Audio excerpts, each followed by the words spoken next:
In this video, I'm going to talk about how I personally prepare myself for an interview, and that would be similar, not the same, the preparation when I'm doing some serious story as well.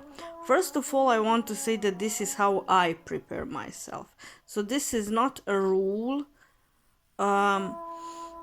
Or some formula how others prepare themselves. I'm personally talking about my experience and how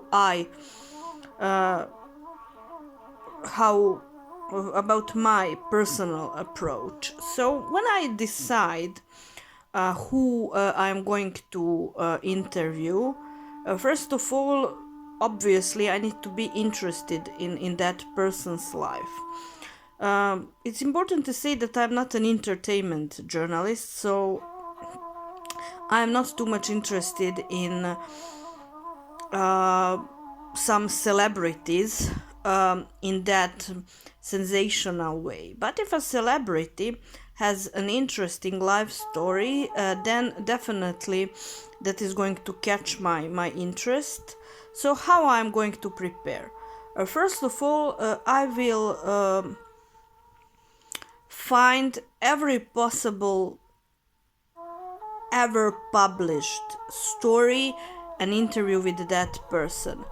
If there are thousands of them, I would find all thousand and I am going to read all. Why? Because when I was studying journalism, our professor was so boring, intentionally boring, with a rule: preparation, preparation, preparation. And I need to tell you that he was right.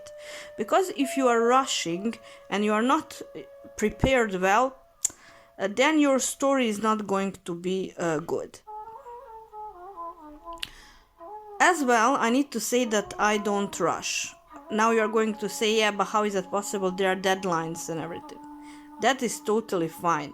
There are topics that need to meet deadline. But when you are making, for example, an interview profile, then you have enough time to prepare for that. And what is very important, you need to profile people you're interested in.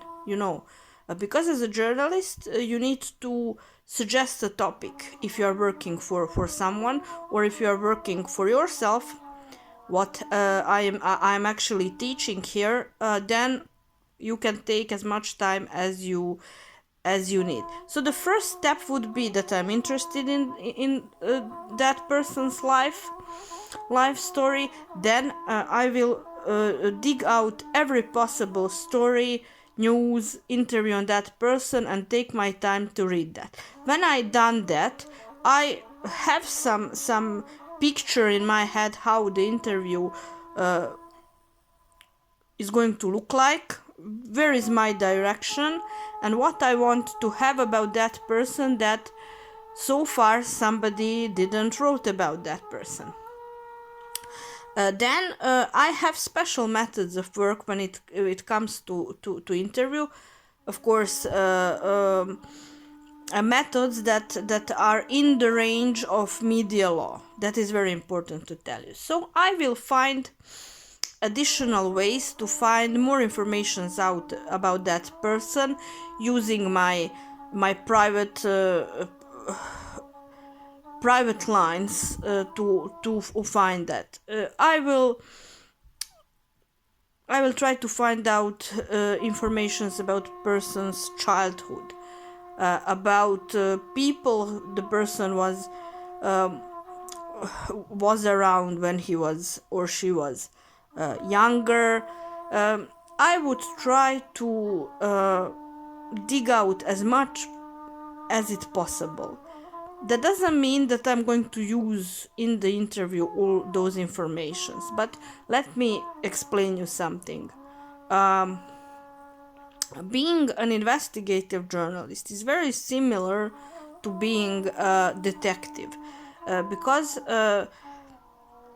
if you don't have enough informations on a person you want to write about or shoot a story about, make a TV show, then your work is not going to be good. So use every possible link to find out as much as you can about that person. Private life, public life, everything. Of course, you need to write in the range of media law, so you can't use maybe some informations that you will find out in that route of looking for those informations, but definitely you are going to have a clear picture about that person, and you will be able to speak to that person. If you are doing a live interview, what I personally suggest always to do a live interview. I will explain you why.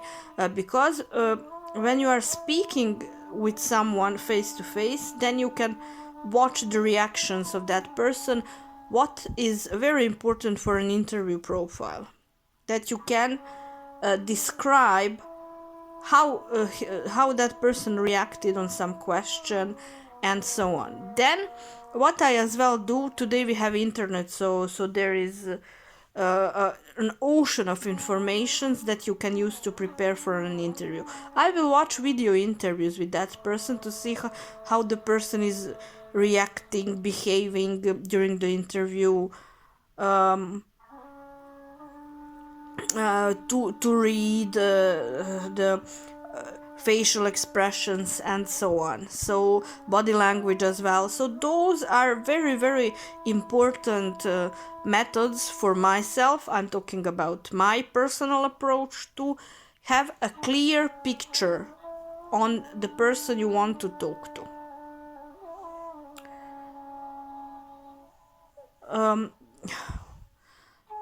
Then how I'm going to form the questions I'm going to ask. First of all, I will base my questions on the type of answer I want to get out. So during the interview, it is not a point to ask some question that will sound like you're the smartest person in the world. It is important to ask a question that will give out the answer you need. Of course,